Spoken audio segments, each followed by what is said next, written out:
Hello everyone, I am Dr. Anupam here and today we will discuss pulmonary embolism, the treatment. Now what happened in pulmonary embolism? There is a formation of thrombus somewhere in the body. Now that thrombus is migrated via the heart into the pulmonary artery and thereby producing myriads of signs and symptoms, life-threatening ones. So now in our discussion today, we will target how to get rid of that thrombus that is lost in the pulmonary artery. Let us discuss. Now how the thrombus is formed?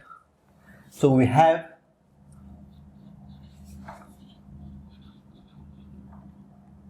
phospholipid surface and that activates the coagulation cascade. That in turn lead to activation of factor 10, which activates the prothrombin to form the thrombin. And that thrombin catalyzes the formation of fibrinogen to fibrin, right? That fibrin polymerizes. So the polymers of fibrin are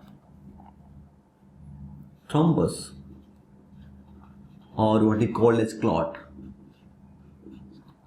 right? Now once the thrombus is formed or a clot is formed inside our human body, what happens? We have our own fibrinolytic system. This fibrinolytic system will dissolve the clot, right? This is our own human body's fibrinolytic system, right? So what happens when a thrombus is formed? We have two ways to get rid of this. What are the two ways? So the number one way is dissolve the thrombus, and that can be done by two methods. So then one method is dissolve the thrombus, and that can be done with pharmacological agent which are also called the clot busters when patient presents to you with a hemodynamically unstable cell. Otherwise, if patient is hemodynamically stable, you can let the patient's own fibrinolytic system to take over and dissolve the thrombus. What is the second way?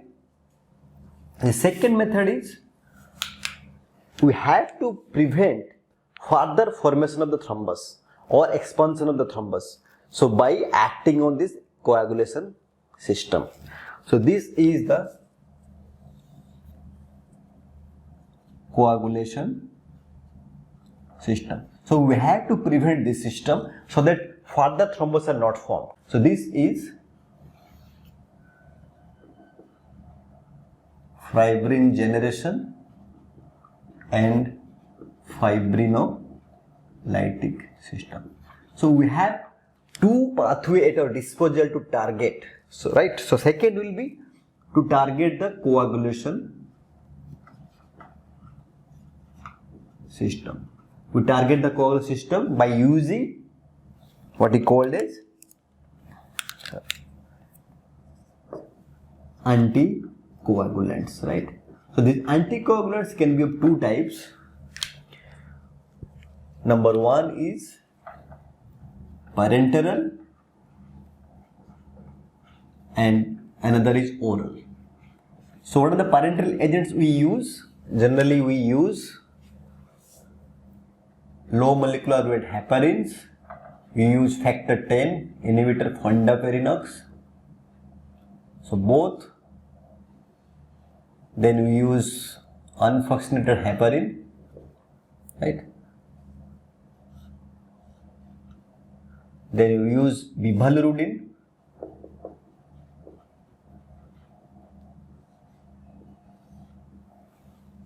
Among orally active agents, we use vitamin K antagonist.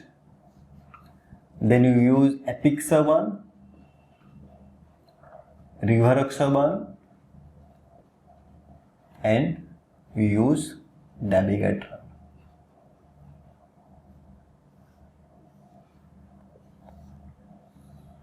right? So the vitamin K antagonist, they act upon inhibiting the coagulation cascade, right? The low molecular weight heparin, fundaparinux, they are parenteral, apixaban, rivaroxaban, they are oral. Both of them, they inhibit the factor 10. Similarly, unfunctional heparin, it inhibits thrombin, at the same time it has action on factor 10 also. Dabigatran is orally active agent against factor 10 and vivalurin is parenteral active against factor 10. So in this way you have to classify the parenteral and oral group of drugs, anticoagulants, right? So the anticoagulants can be classified into two types, parenteral and oral, and that we have discussed in our figure here. So now based on this framework, now we'll treat a real case of pulmonary embolism, right? So we have two systems targeted. One is our fibrin generation system or fibrinolytic system, and is coagulation system. So if you remember, in the end of our diagnosis of pulmonary embolism class, we discussed how when a patient is diagnosed with pulmonary embolism, it is at that time you have to risk stratify the patient. You have to assess the severity by using what is called 4-point method. One is simplified PACE, and the simplified PACE is nothing but combination of clinical characteristics like signs and symptoms and predisposing factor, right? Then we assess the RV dysfunction using imaging and biomarker method. So using all these things, we have to classify the pulmonary embolism into 4 subcategories. One is massive PE, the first one, let us discuss. So first one is massive PE. What is massive PE? In this situation, there will be SPACE definitely more than equal to 1 and RV dysfunction in terms of imaging and biomarker will be positive. But the thing that differentiates it from other variety of pulmonary embolism will be presence of hypotension, right? So this supersedes everything else. When a patient presents with you hypertension and PE has been diagnosed, it is at that time you have to treat it really urgently. So this patient goes to ICU straight away without any doubt. Now once it is in ICU, the treatment is only one, that is thrombolysis, nothing else. So you have to thrombolyze the patient at any cost. You may start anticoagulant, but it is not going to save the patient's life. What will save the patient's life is thrombolysis. But at the same time, you can start anticoagulants. Right? You can start anticoagulants. For example, you can start with either unfractionated heparin or LMWH. Right? If you start unfractionated heparin, the advantage will be if there is a bleeding, it can be stopped. Stopped in case of bleeding. For LMWH, it has a long half-life. So there is, if you stop also, it has no value. So it has long half-life. Second, for unfunctional heparin, we have antidote. That is protamine. Here also we can use a protamine, but it is not specific. No specific antidote. Now this is very important, the third point. If you are giving unfractionated heparin to a patient who is getting thrombolyzed, the risk of bleeding is very high. Bleeding, what do you mean by bleeding? ICH is high. It has been seen in studies. However, with LMWH, the risk of ICH is less than unfractionated heparin. Right? If you are planning for invasive procedures, UF is the best. So if patient fails thrombolysis or cannot be given thrombolysis, invasive procedure you are planning, then you can just pause or stop or down titrate or even reverse, so that there is less bleeding risk during invasive procedure. In this case, because of long half-life, the invasive procedure can have bleeding complications, right? Plus, number 5, because most of the patients are hypotensive and LMWH is given subcutaneous. So UFH given IV will have more bioavailability in unstable patient. However, for LMWH, because it is given subcut, the absorption may be erratic, right? So whatever you choose, you have to know these advantages and disadvantages of both the system, right?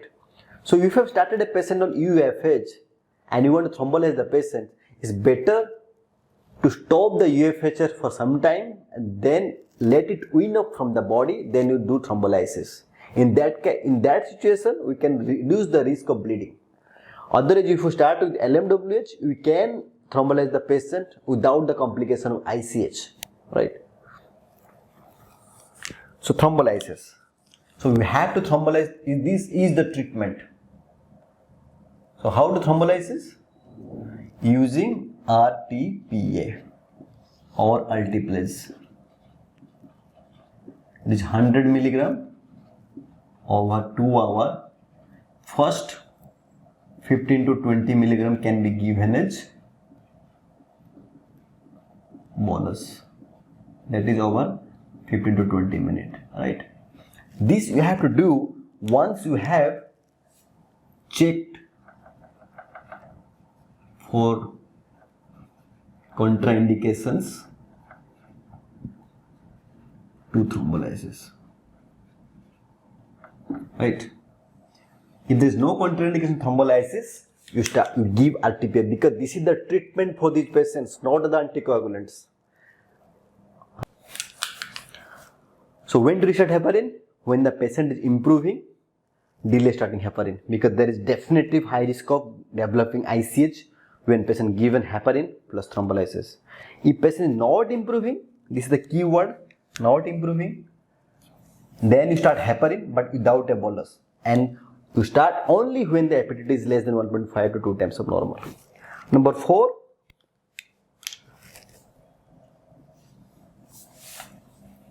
if thrombolysis is contraindicated or you have done a thrombolysis, it is failed. So in this situation we have 2 options.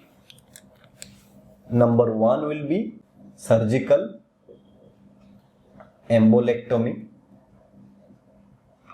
and number 2 will be catheter directed thrombolysis, right? Now again, if you started with heparin, these procedures will be easy because you can stop the heparin even reverse. Otherwise, if you started with LMWH, it will be difficult because they have a long half-life. The complication during surgery like bleeding will be very high, right? Submissive PE. Now the treatment for submissive PE and symptomatic PE will be same. The difference will be the submissive PE patient will go to ICU and these patients they go to ward. Why? When it is the submissive patients, they can become hemodynamically unstable and progress to massive PE, right? So you have to monitor the patient in ICU for development of hemodynamic instability, right? So they have to be monitored in the ICU. Otherwise, what is the definition of submissive PE? They have SPC more than equal to 1 and RV dysfunction is present in the form of RV imaging problem plus minus RV plus minus biomarkers, right? And symptomatic PE is what? They may have SPC more than equal to 1 or not, but there is no RV dysfunction. Right? So these have a low risk of death in the hospital. These are intermediate to high risk of death in the hospital. They have to be monitored in the ICU for development of hypertension. Then the treatment will be absolutely different. Otherwise, what is the treatment? They have to be given anticoagulants. We have two systems, as we discussed, anticoagulants and fibrinolysis. Here fibrinolysis is not indicated because patient is hemodynamically stable. Here you can allow the patient's body own fibrinolytic system to take over and dissolve the thrombus. But we have to give anticoagulant to prevent further propagation of the thrombus, right? So what the anticoagulant generally used?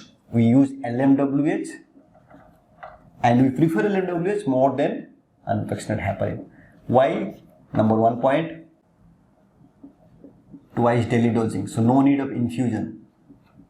Second, no frequent monitoring. Third, less chance of hit. Fourth, less risk of bleeding. Right. So what is the advantage of giving UFH? Advantage will be, only one advantage will be, it can be given in hemodynamically unstable patients. Right. Second point will be obese patient, because these are given subcut, this is given IV, so the problem will be here.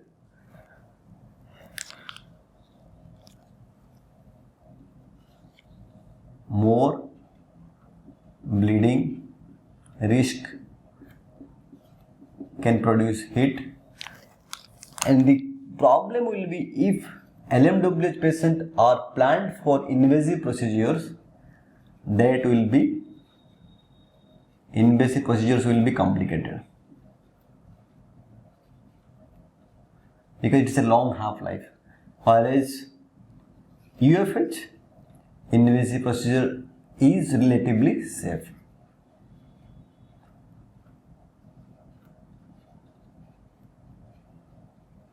Right. So, but usually we choose LMWH over UFH for submissive PE and symptomatic PE. We have options. We have enoxaparin given at a dose of 0.5 milligram per kg twice daily. We have dalteparin that is used at a dose of 100 units per kg BD or 200 units per kg OD. Then we have fondaparinux that is used less than 50 kg, 5 milligram subcut, 50 to 75 kg, 7.5 milligram subcut, and more than 75 kg, we have 10 milligram subcut. Right. So whatever be the dose, the next step will be, you have to breeze them to VKA, and this VKA can start on day 1 and 2, day 1 or 2. If the patient is ventilated, you can wait for some more time, but usually they are started on day 1 and 2, and wait until the INR becomes 2 to 3, and it is at that time we have to stop the heparin and continue VKA. So nowadays there are newer oral anticoagulants or novel oral anticoagulants are available. They are most commonly used, most frequently used nowadays. They are called NOACs. We have two kinds of, one is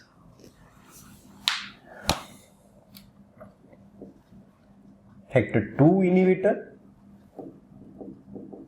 that is dabigatran, commonly called as Pradaxa. They are used in recovery trial, and it has to be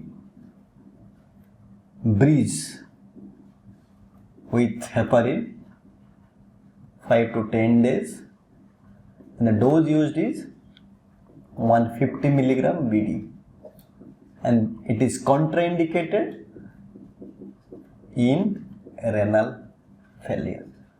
In case of bleeding, you can use antidote idarucizumab, right? Then we have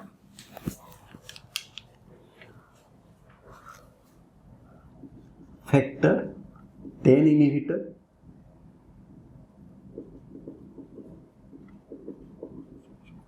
There are two types. We have apixaban, which is popularly called Eliquis,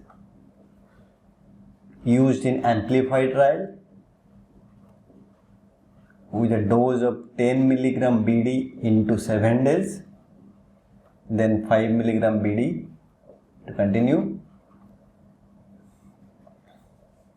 This is contraindicated in hepatic dysfunction.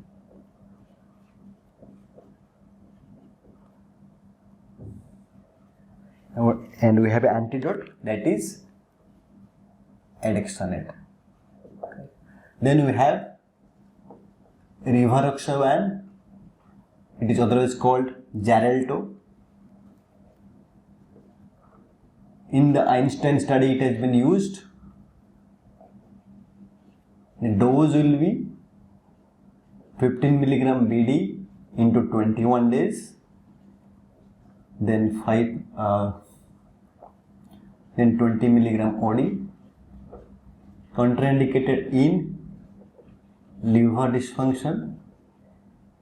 We have the same reversing agent or antidote Edexonate. So only the dabigatran has to be breached with the heparin. This can be started directly, straight away in any patient who has been diagnosed with PE. Then we have another variety that is called asymptomatic PE.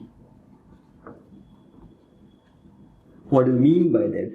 That means patient was not a suspected PE, patient was done and investigated for something else and incidentally found out to be having a PE, right?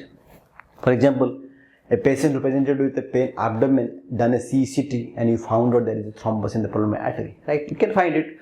So these are called asymptomatic PE. They have no signs and symptoms. So these are the patients that they can be sent home if you rely on them by starting heparin to warfarin bridge, or you can directly start NOACs. They can be discharged home the next day, provided they have easy access to hospital, they have caretakers, right? So you can just advise them and discharge home, right? So we have an exhaustive discussion of treatment of pulmonary embolism. We started with the coagulation pathway, how it leads to formation of thrombus.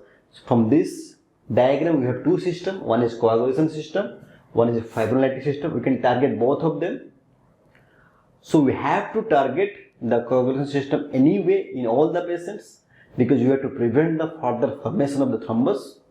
That can be done by targeting the coagulation system using either parenteral anticoagulants or oral anticoagulants. However, how to target the fibrinolytic system or fibrin generation system? We have two ways. If the patient is hemodynamically stable, we can allow the body's own fibrinolytic system to take over and dissolve the thrombus. Or if the patient is crashing hemodynamically unstable, we can give pharmacologic agents which are also called clot busters like LTP, LT+, to dissolve the clot. So using this diagram we have discussed how you can treat the different kinds of pulmonary embolism. So what is a massive PE? Massive PE is a patient who is at high risk of dying in the hospital. They are different from other PEs by having hypotension. So these are the patients, when they come to ICU, you have to thrombolize. Anticoagulation in these patients are secondary. The anticoagulation is not going to save the patient, but thrombolysis will save the patient, right? So you can start the anticoagulation with either unfractionated heparin or LMWH. The pros and cons of both are given here. But we have to thrombolize the patient using RTPA. Once you have checked that there is no contraindication to thrombolysis, you have to use LT+, 100 mg over 2 hours, the first 15-20 mg can be given as boluses over 15-20 minutes, right? So once you thrombolize the patient, when to restart heparin? If the patient improving, it is at that time you can wait, because there is a high risk of bleeding in these patients. If the patient improving, just wait for some time.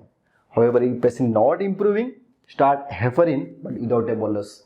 Only when the APTT is less than 1.5 to 2 times of normal. If the thrombolysis is contraindicated or failed thrombolysis, with two further options, either you can do surgical embolectomy or catheter-directed thrombolysis. And both these things will be easy when patient is on UFH. When patient is on LMWH, it's not that easy, because LMWH has a half-life. This procedure can have bleeding complications, right? Then coming to submissive PE, these patients also goes to ICU, because these are the patients who have a high risk of developing hypertension. So they have to be monitored in the ICU for developing hemodynamic instability, right? Here we have to straight away use anticoagulants. We use LMWH, preferably to UFH. And now remember one thing, the moment you have suspected your patient that it can be PE, it is at that time you have to start this LMWH, not after confirming the diagnosis. This is very, very important.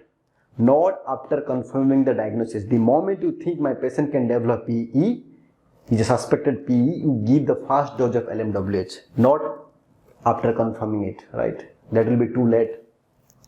So LMWH preferred over UFH. The pros and cons of both the things are given here. The doses are given. Then again you have to bridge them to VKA, vitamin K antagonist like warfarin or coumadin. You can start them on day 1 or 2, and when INI is 2 to 3, you can stop the heparin and continue on the VKA.